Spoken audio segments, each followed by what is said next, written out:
Langsung saja kita berdoa. Berdoa mulai.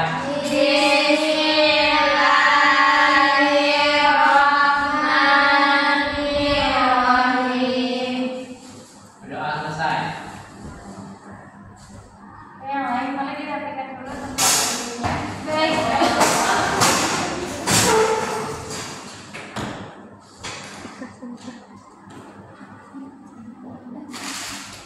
Ada yang tidak hadir? Ada Bu. Ada Bu. Maulana sama Arif satu. Ini Maulana. Hadir. Arif satu Bu. Jadi yakin saja ya. Baik Dinda. Hadir, Bu. Afifah. Hadir Bu. Mary. Hadir Bu. Adila. Hadir Bu. Maulana. Hadir Bu. Salsa. Hadir Bu. Ade. Arifatul. Izin Bu. Izin kemana Arifatul? Katanya ada acara Bu. Oh ada acara. Arifatul ada yang titipin surat atau tidak? Tidak Bu. Tidak. Ya nanti buat dipastikan lagi. Ya benar ada acara enggak ya? Oke. Sebelum kita mulai pembelajaran kita pada hari ini, minggu lalu kan kita udah belajar tentang materi virus.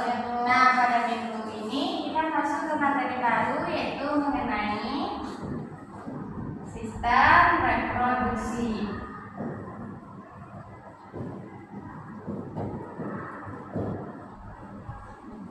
Adapun tujuan pembelajaran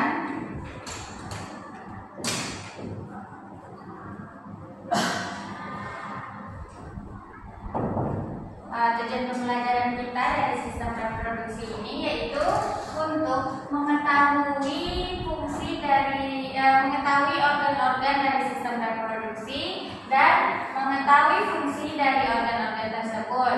Di sini ada yang sudah mengetahui apa itu sistem reproduksi? Menghasilkan individu baru. Menghasilkan individu baru. Yang lain?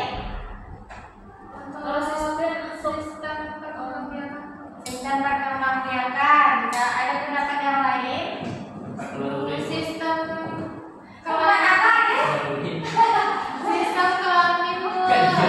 Sistem apa benar Salsa kalau sistem reproduksi ini untuk mengeluarkan urin?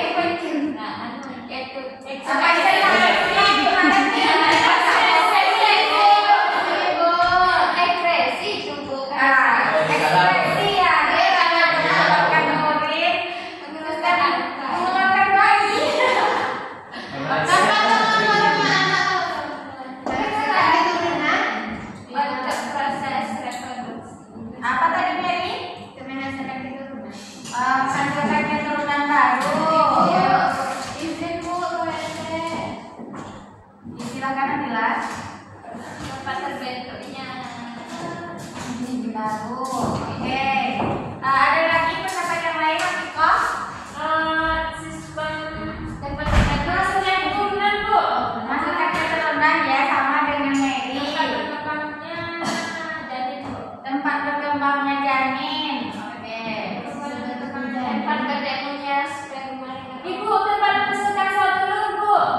dengan pertemuan antara sperma dan sel telur. Jadi sebelum sistem reproduksi ini dapat menghasilkan keturunan, tentu kita harus mempelajari organ-organ apa saja yang berperan dalam proses tersebut. Sedangkan proses tersebut tidak hanya satu saja, ada beberapa tahapan lainnya seperti nanti pertama ada fertilisasinya, ada perkembangan janinnya, ada kelahirannya. Oke, sebelum kita masuk materi akan disampaikan PPT dulu.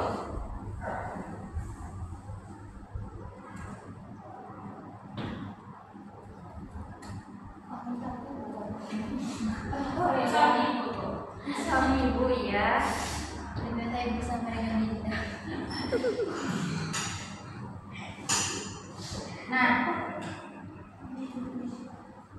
jelas anak-anak? Jelas Bu. Jelas Bu. Apa bacanya? Sistem reproduksi.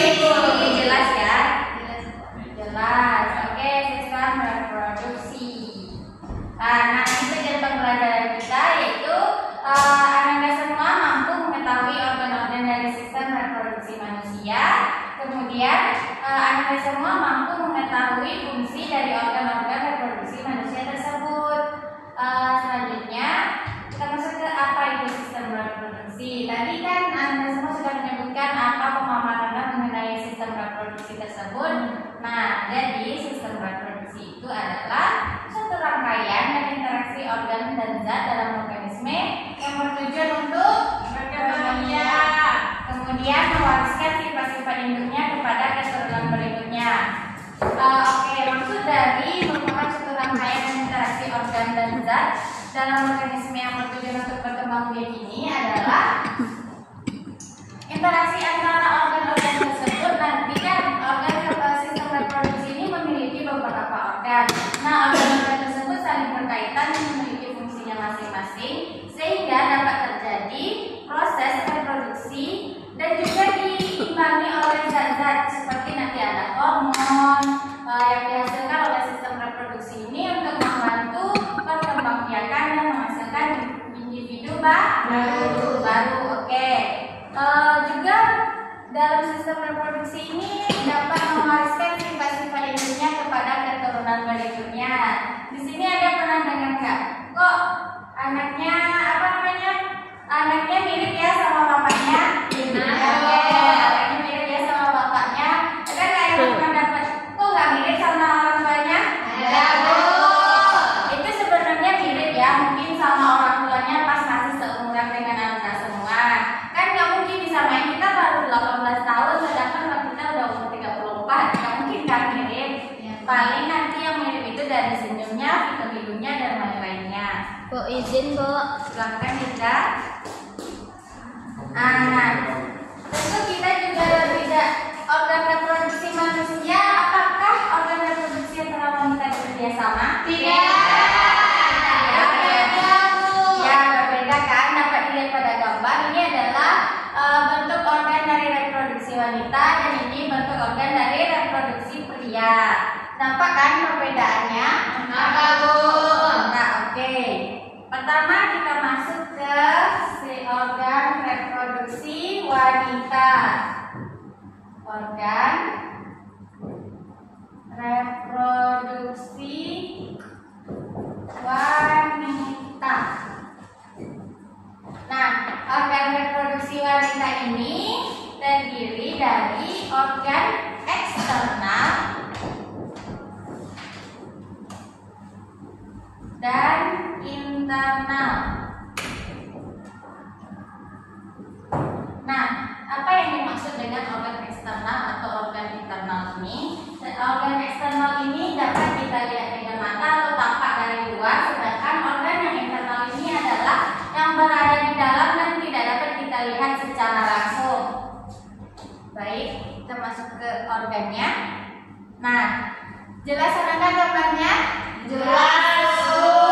Jadi di gambar tersebut dapat kita lihat bahwa organ-organ dari reproduksi wanita itu ada uterus, ovarium, tuba fallopi, cervix, vagina, kemudian itu aja kan?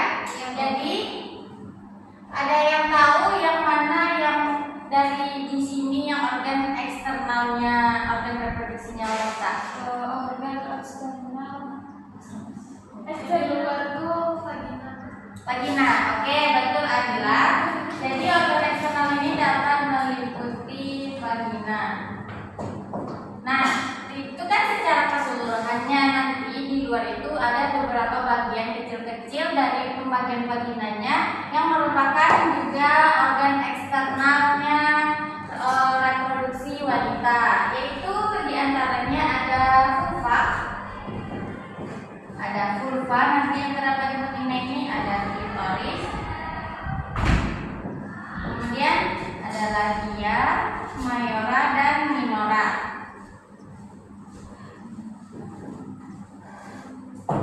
Nah, tentu organ-organ ini memiliki fungsinya masing-masing. Seperti pada vulva ini yaitu membantu atau melindungi atau membungkus vagina tersebut dan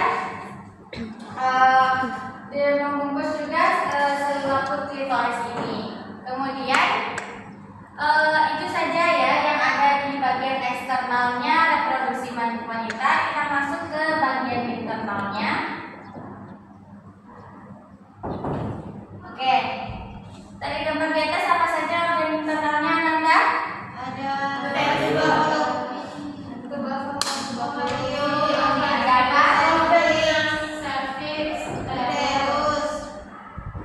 ovarium, ada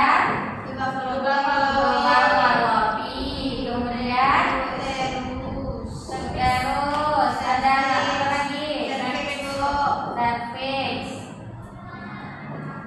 Cervix. Oke. Kemudian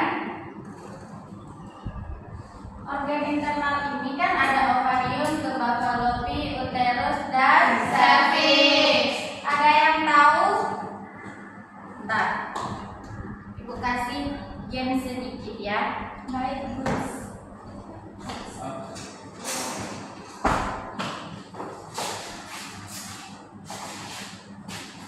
Oke, ini Ibu ada bagan dari organ reproduksi wanita. Tadi kan udah lihat kan gambarnya? Sudah, Bu. Sudah. Siapa yang bisa ke depan menjelaskan kembali mana saja organ reproduksi wanita? Ini sesuai nomornya, silakan disebutkan apa saja di nomor 1, 2, 3, 4, 5, 6, dan 7. Baik, siapa yang tahu apa nomor 1? Bisa ke depan? Ovarium. Siapa yang mau menjelaskan ke depan? Selebihnya? Nah, sini malah. Oke, Maulana nanti ke temannya boleh disebutkan. Mana? Nomor 1 apa nomor 7? Nomor 1 apa? Ovarium, teman-teman? Iya. Oke, ovarium dulu. Terus nomor 2? Tuba fallopi. Nomor 3? Oke, nomor 4? Cervix. Nomor 5? Nomor 7? Enggak tahu, oke. Enggak tahu ya. Sedikit yang Oke, sedikit jelaskan. Ovarium itu, ini kan tadi nggak tahu nomor 7 ya, nggak tahu. Nomor 6? Yang uterus yang nomor 3 apa nomor 6? Ya, oke, kita keep dulu jawaban Anda ya. Oke, tadi di nomor 1 di dalamnya juga ada kayak bintik-bintik kecil ini, dan itu dibagi nomor 7. Tidak ada yang tahu kan apa itu?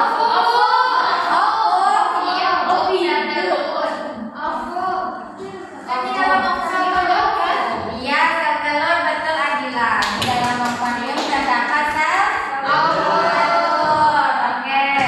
Sel telur inilah nanti yang jika dibuahi oleh sperma akan menghasilkan zigot.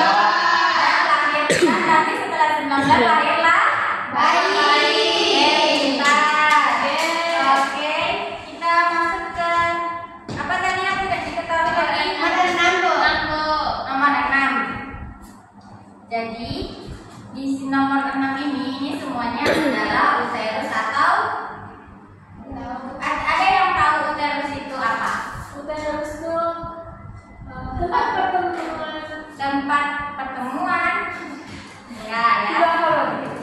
Kalau nama lainnya pasti Anda semua kan pasti tahu. Kayak kalau uterus itu nanti setelah ada proses kehamilan dia akan berkembang dan membesar untuk menampung janin di dalamnya. Rahim. Nah, uterus ini dia terdiri dari 3 bagian. Ada endometrium di paling dalam. Kemudian ada mesometrium sama ada lapisan serosa. Nah, yang nomor 6 inilah namanya endometrium. Sedikit pengetahuan untuk Anda. Nanti kan di uterus ini kalau tidak dibuahi oleh sperma, maka dia akan terjadi proses atau siklus haid. Nah, siklus haid ini meluluhnya dinding rahim ya kan. Nah, yang meluluh itu ada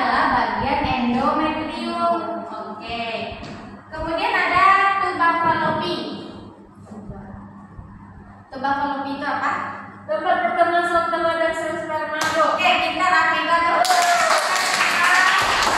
Tempat terjadinya. Apa nama lain dari pertemuan sel telur dan sel sperma? Pembuahan fertilisasi.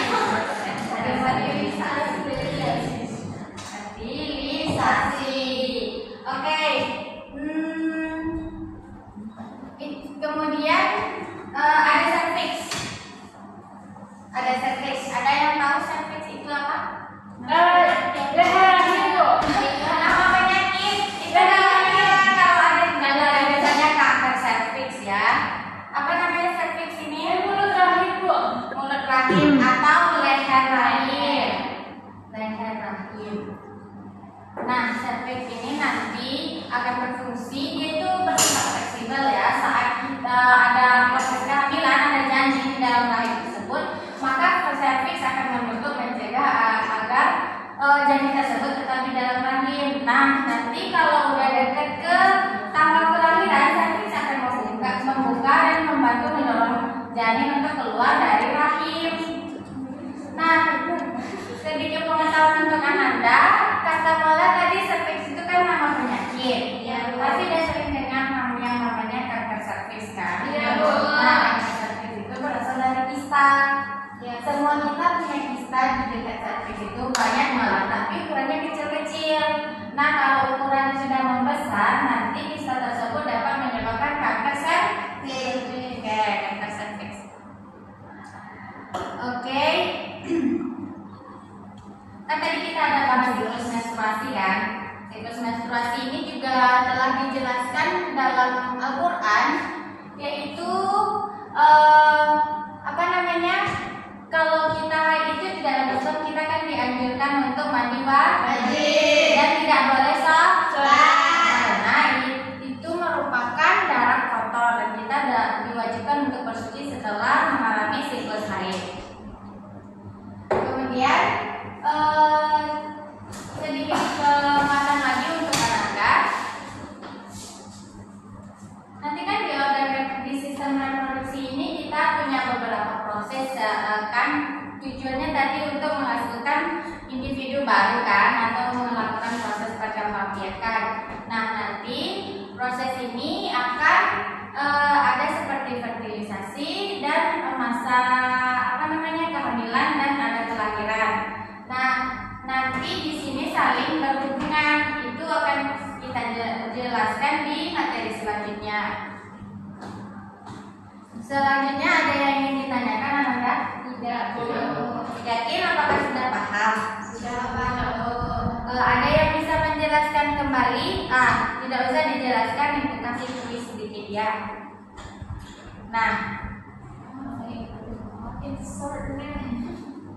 bahasa Inggris ya? Kamu nggak bisa bahasa Inggris kan? Bisa, Tuhan saja nggak mau belajar. Oke, itu ada nomornya, sama kayak yang di sini tadi, cuman nomornya cuma sampai 5.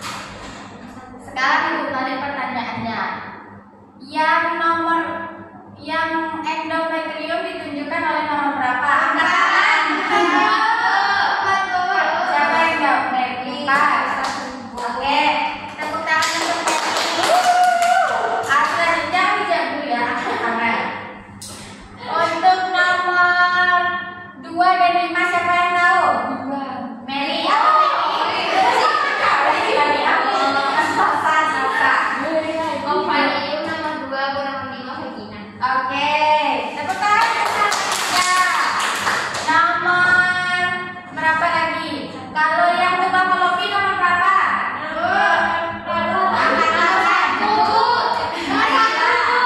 Nomor 1. Oke. Oke, yang terakhir apa yang nomor 3? Teres atau rahim. Fungsinya untuk Oke, aku rasa sudah paham ya semuanya. Oke. Satu lagi mengenai ayat Al-Quran yang berhubungan dengan sistem reproduksi manusia ini, yaitu Al-Mu'minun ayat 12 sampai 14, yang berarti dan sungguh telah kami menciptakan manusia dari saripati yang berasal dari tanah. Kemudian kami jadikan saripati itu air mani yang disimpan dalam tempat yang kokoh atau rahim. Kemudian air mani itu kami jadikan darah, lalu segumpal darah itu kami jadikan segumpal daging. Dan segumpal daging itu kami jadikan tulang belulang, lalu tulang belulang itu kami bungkus dengan daging. Nah, dari penjelasan tersebut ada yang ayat ini mengatakan kemudian kami jadikan saripati itu air mani yang disimpan dalam tempat kokoh atau rahim. Apa itu? Uterus ya. Saripati air mani yang disimpan dalam rahim itu adalah proses fertilisasi yang terjadi antara sel telur dengan sel sperma. Nah, kemudian setelah pembuahan berhasil, maka akan terbentuklah zigot atau segumpal darah ini.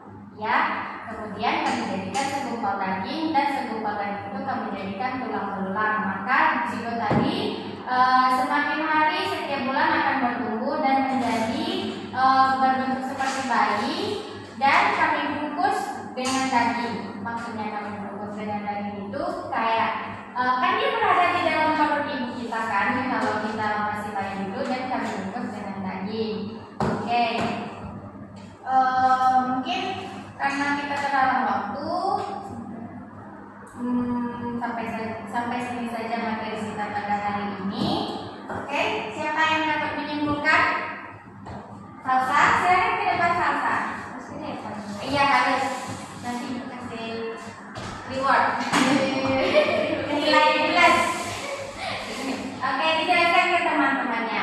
Baik, hari ini kita belajar tentang sistem reproduksi, yang mana sistem reproduksi itu tempat berkembang biaknya atau berkembang biaknya sekali atau tempatnya yang menghasilkan keturunan baru. Ya, nah terus organnya itu ada yang eksternal dan internal. Kalau yang eksternal itu di bagian vagina, dan di bagian yang internal itu ada ovarium, ada serviks, ada tumor fallopian, dan uterus sampai disebut dengan rahim. Kemudian itu saja. Terus oke, ada serviks. Apa tadi yang fungsi dari uterus? uterus itu tempat berkembangnya bayi. Oke, benar yang disampaikan Salsa, Ananda? Benar. Oke, terima kasih Salsa sudah tunjuk. Oke, jadi itu materi kita pada hari ini, yaitu mengenai sistem reproduksi. Kita baru sampai ke organ reproduksi wanita. Ada dicatat tadi yang Ibu catat? Ada. Oke, mohon diperhatikan ya, kalau eksternal dan internal, organ eksternal dan internal ini pasti akan keluar di ujian kita nantinya. Oke, minggu depan kita masuk ke materi membahas tentang organ reproduksi pada pria. Semoga untuk pelajaran selanjutnya Anda tetap bisa mengikuti. Kalau ada salah kata Ibu mohon maaf. Ibu tutup dengan kita mengucapkan hamdalah.